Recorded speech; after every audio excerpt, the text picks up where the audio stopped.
Oh, that's on. Hi guys.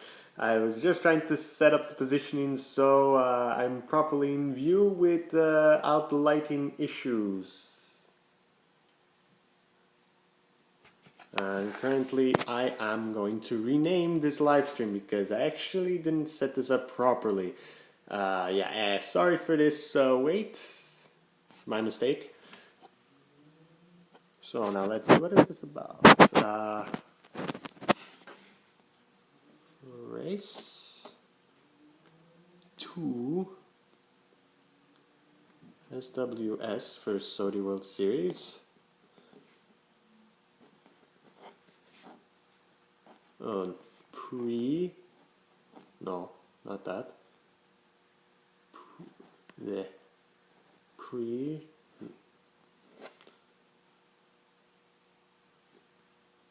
I was on the wrong language setting. Preview.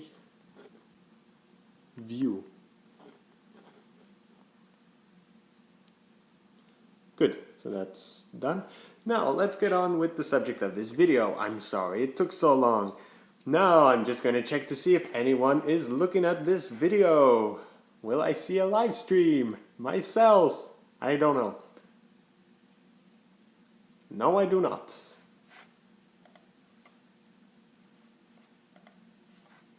It's a bit annoying when this happens. Anyway, let's get on to the subject. Wrong setting. Let's get on to the subject of this video.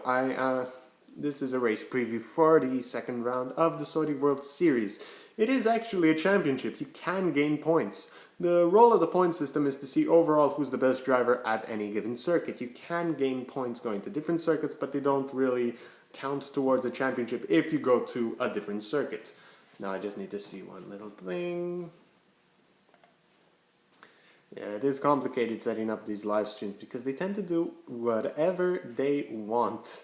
The computer decides whether you are monetized or not, and that is very annoying because then I get nothing for doing this. Well, I do get you as viewers watching me and alert, but it appears that I don't see anything.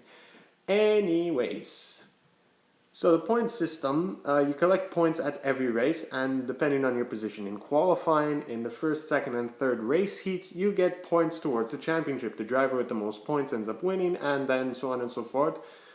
If two drivers ended up getting the same amount of points, it's just like Formula 1. The driver who had the most best positions would end up being ahead. So let's say if it's an equal tie for the lead of the championship, the driver who had won the most races in the championship would be ahead. If they didn't win a race but they both got second places, the driver who had the most second places. However, if they didn't get a second place or they got the same amount of second places, same thing for first place, it would go down to third position until that there is a difference. And if there is no difference, they'll see exactly, okay, did you qualify on pole, who's had the fastest lap, yada yada yada. There's ways to make sure that there's no equality in between two drivers, and there is one definitely better than another one. And I've been getting a lot of questions actually from some friends who didn't understand the role of qualifying. So in the Sodi World Series, just like in any motorsport category, there is a practice session where you get to go out prior to the race and see the circuit. However, in the Sodi World Series, it's not that professional, so you don't need to set up the kart. Finally, you just go there and drive, so the practice session plays as a qualifying session, such as the races in Formula 1 in the 1970s. You would essentially go out, see how the kart feels, if you're comfortable or not with the circuit, learn the lines. If you haven't already, see exactly where the grip is, and just generally drive the car. So qualifying is essentially, you have 10 to 15 minutes, depending on the discretion of the race direction, to do as many laps as you can. So let's say if you're the first one out, you are more benefited than the guys further back. And the fastest lap that you can complete is the one that will count towards the race position, your starting grid position, and then it's going to be on the starting grid. You're going to see a video hopefully tonight of the first race. I don't know why, but there had been crazy issues. The videos didn't want to upload. They took like 5 hours to upload, and then they decided, hey, there's a connection issue, please restart. That is incredibly annoying. And yeah. So we would arrive to the grid on standing start positions. You would have seen on some of my onboard footage that there are some lines on the circuit that look like type of square U's, so they're kind of like this. It's kind of like a cut box.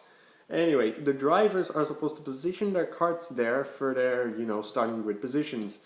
And then when everyone gets set up and everyone is in the right place, a marshal with a flag would go to the front of the grid. On the side, would lift up a flag in the air and then drop it. Usually it's a green flag, but it can be the country's flag. So once that happens, the race is started. Timing screens are all alert, and when the first driver crosses the start-finish line, timing commences, and all the drivers are timed. That's the race. That's the first race. And then everyone races for like 10-15 laps, depending on the discretion of the race management, because they can say, oi, we want 10 laps because there are other categories, or we can do 15-20 laps. The first race I did last year, where you can look at the videos that I've done, it was a 15 to 20 lap race. I think 20 because they were actually quite long. It took over 20 minutes to complete if you're doing a lap in 1 minute 9 seconds. Yeah, so it is going to be a fun race, and hopefully we will be able to do the full 20 race program.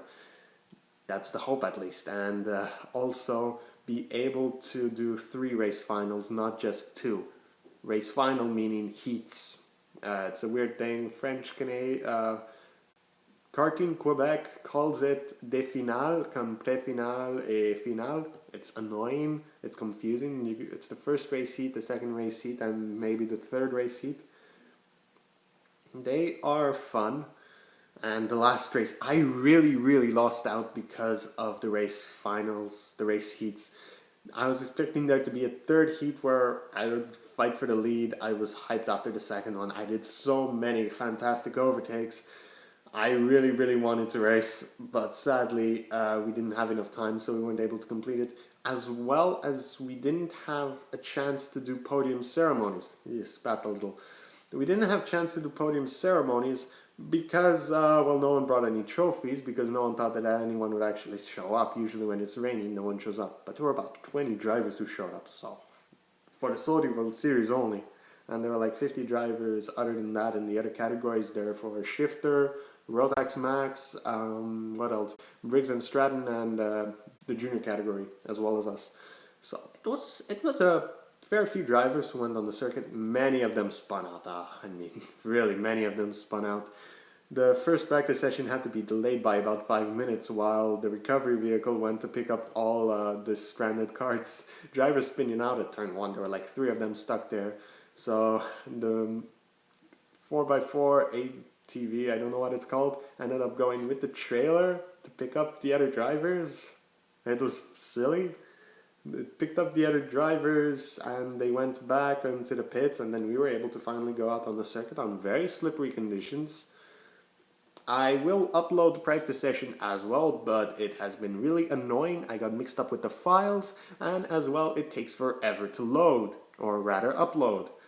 Yeah, and I'll probably just leave in the starting bit. You would be able to skip like 5 minutes to the start of the race.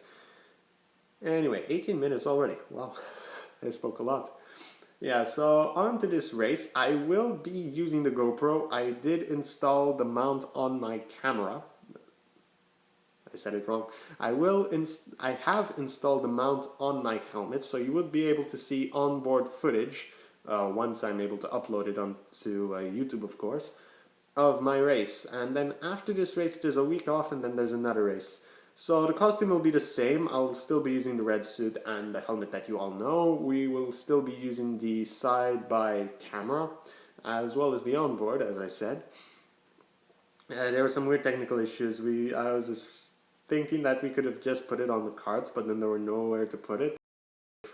A bar that was placed, for the suspension or something, even though that there's no suspension, arm that went to hold up the wheels. But no, there wasn't any. It was all covered by bodywork, so I wasn't able to put the camera. But now there shouldn't be any issues, and I will be able to keep the camera on. So hopefully it'll stay dry. If I check the weather just now...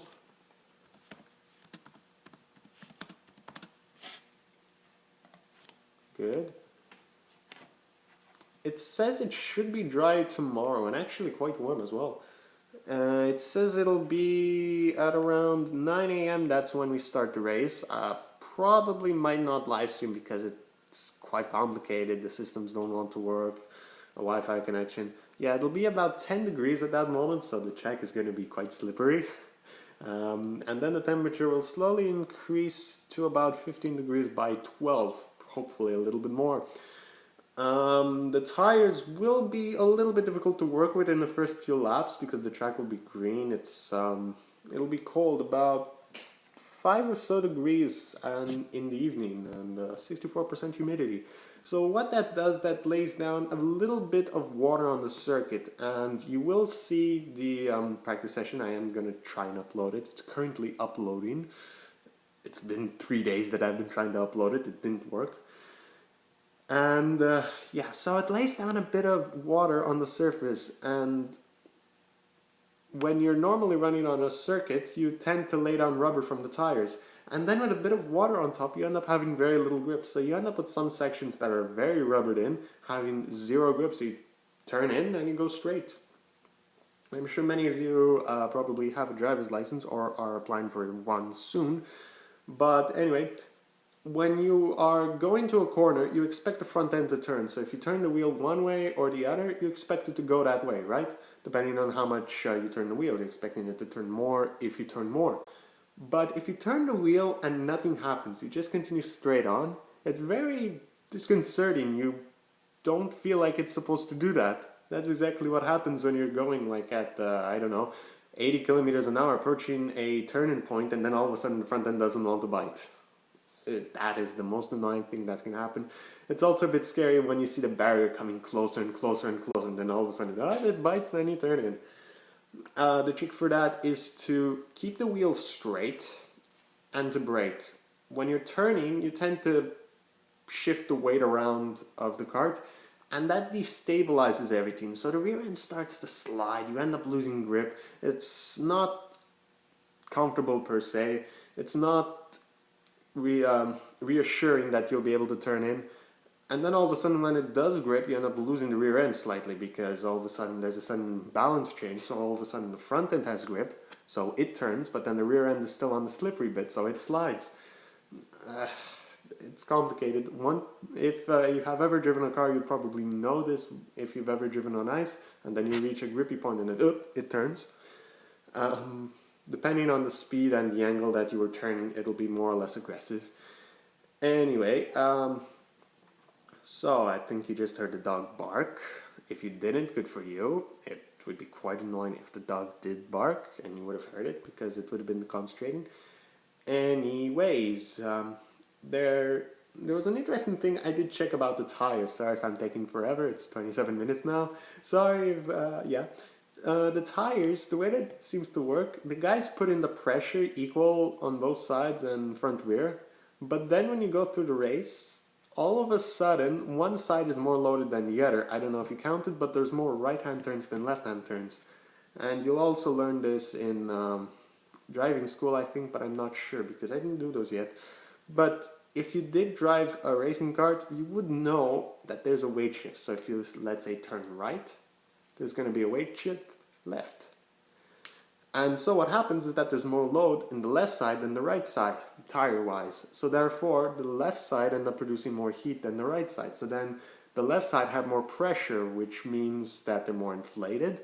That also reduces contact area a bit and makes them move around less, which makes them have less heat. So it's a weird thing that happens. But anyway, when this happens, you can end up losing grip. So usually after 2-3 laps, the tires are up to temperature and pressure, and you should have grip. However, if the pressures are too high, you end up losing grip because now the tire starts scrubbing on the surface. That's known as graining. It's a weird phenomenon that happens, and then you end up losing grip if it's a fresh tire, because balls of rubber start forming on the surface, and then that reduces overall contact area, and then you end up having no grip whatsoever.